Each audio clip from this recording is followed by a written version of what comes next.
कहानी की शुरुआत होती है और हम लॉस वेगास शहर को देखते हैं, जहां के लोग बहुत डरे हुए होते हैं और उस शहर को छोड़कर वहां से भाग रहे होते हैं क्योंकि ज़ॉम्बीज़ ने पूरे शहर को तबाह कर दिया है। अब सीन शिफ्ट होता है और हम मॉली और निक को देखते हैं जो उस शहर को छोड़कर मैक्सिको जा रहे होते हैं क्योंकि वहां पर अब तक ये बीमारी नहीं फैली होती। अब कुछ देर चलने के बाद एक डेजर्ट में पहुंचकर मॉली की तबीयत ख़राब होने लगती है, जिसकी वजह से वो नेक को गाड़ी रोकने का कहती है। अब यहाँ पर नेक मॉली की बात मानकर वो कार रोक देता है, जिसके बाद वो मॉली से कहता है कि अब हम कुछ ही देर में एयरपोर्ट तक पहुंचने वाले हैं। दरअसल ये अपने एक दोस्त जिमी के पास जा रहे होते हैं जो इन्हें अपने प्राइवेट जेट में मैक्सिको तक ले जाएगा। अब ये बोलकर नेक अपनी कार स्टार्ट करता है, लेकिन उसकी कार आगे नहीं बढ़ती क्योंकि वो कार वहीं पर रेत में फंस चुकी होती है। बहुत देर कोशिश करने के बाद भी वो कार नहीं निकलती, जिसकी वजह से नेक मॉली को ब्लेम करने लगता है कि ये सब तुम्हारी वजह से हो रहा है और उनके बीच में बहस होने लगती है। तभी वो लोग देखते हैं कि सामने से एक आदमी उनकी तरफ आ रहा है और वो ज़ॉम्बी है। अब इस ज़ॉम्बी को अपनी तरफ आता देखकर नेक अपनी गन लेने के लिए कार की तरफ जाता है और इसी दौरान उसका मोबाइल भी कार से नीचे गिर जाता है। नेक अपनी गन से उस ज़ॉम्बी को शूट करता है और वो ज़ॉम्बी वहीं पर गिर जाता है, जिसकी वजह से इन्हें लगता है कि ये ज़ॉम्बी मारा जा चुका है और वो लोग बहुत खुश होने लगते हैं।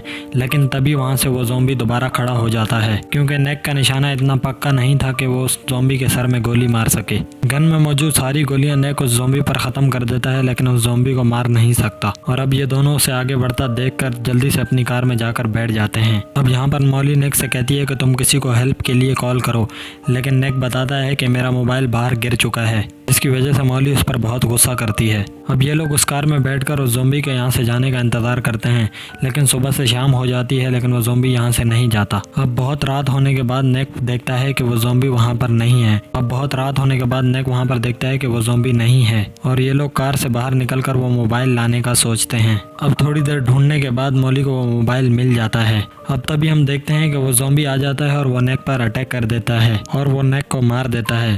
और इसी दौरान मॉली अपनी कार से ज़रूरत का सामान लेकर डेजर्ट की तरफ भागने लगती है। अब हम मॉली को देखते हैं जो सुबह होते ही जिमी को कॉल करती है और उससे कहती है कि मुझे आने में थोड़ा और टाइम लग जाएगा, लेकिन जिमी उससे कहता है कि तुम जल्दी से जल्दी एयरपोर्ट पहुंचो।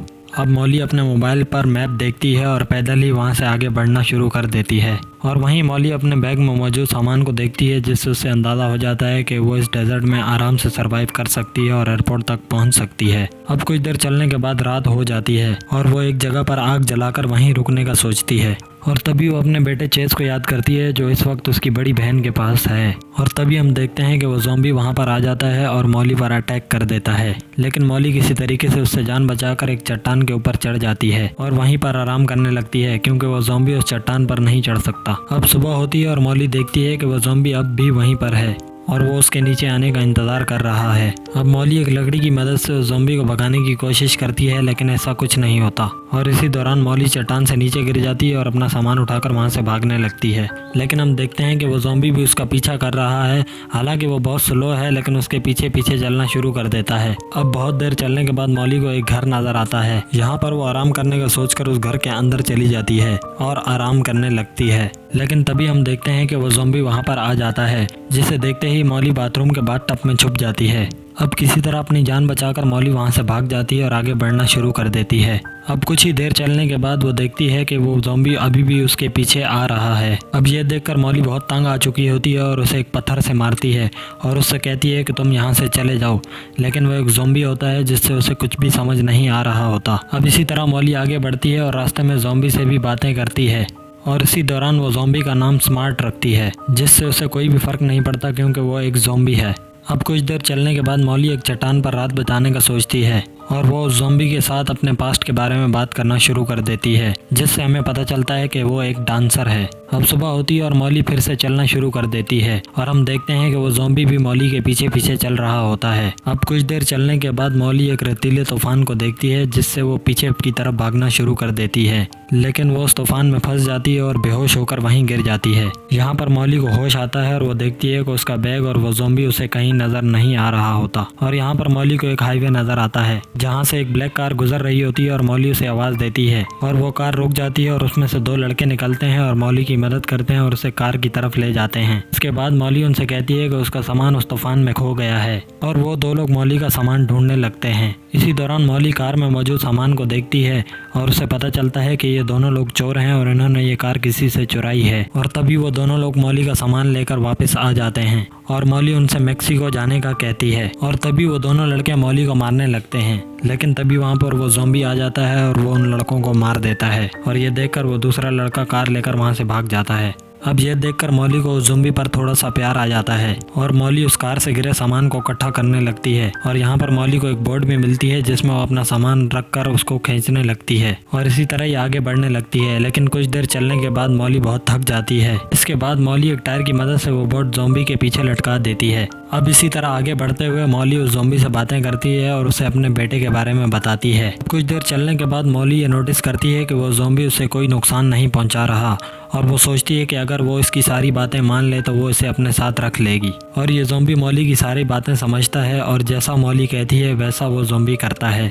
और अब ये लोग ऐसे ही चलते हुए एक हाईवे तक पहुंच जाते हैं जहां पर उन्हें मिलिट्री की गाड़ियां नजर आती हैं। ये देखकर मौली उस ज़ॉम्बी को वहां पर छुपा देती है और अकेले ही बाहर आती है। ये देखकर मौली उस ज़ॉम्बी को छुपा देती है और अकेले ही बाहर आ जाती है। और मौली उन मिलिट्री वालों से कहती है कि वो पास के ही एक बेस में जा रही है जहाँ पर उसका फ्रेंड उसका इंतजार कर रहे हैं। और तभी वहाँ पर वो ज़ॉम्बी बाहर आ जाता है, जिसे देखते ही मिलिट्री वाले उसे शूट कर देते हैं। अब इसी दौरान मौली उन सोल्जर्स पर शोर करने लगती है जिसकी वजह से वो लोग यहाँ से चले जाते हैं। अब गोली लगने की वजह से वो ज़ॉम्बी बहुत एग्रेसिव हो चुका था, जिसकी वजह से वो ज़ॉम्बी मौली की उंगली पर काट लेता है। यहाँ पर मौली अपनी वो उंगली काट देती है ताकि वो खुद ज़ॉम्बी ना बने। अब यहाँ पर मौली उस ज़ॉम्बी को मार देती है और उसका शुक्रिया अदा करती है।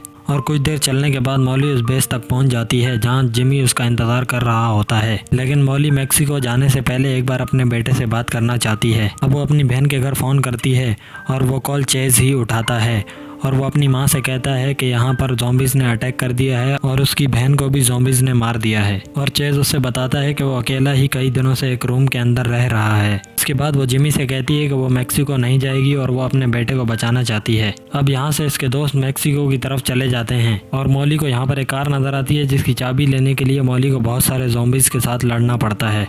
यहाँ पर बहुत देर ढूंढने के बाद मौली को चेज नज़र आ जाता है और वो उसे लेकर वहाँ से निकल जाती है। इसी के साथ ये मूवी यहीं पर ख़त्म हो जाती है।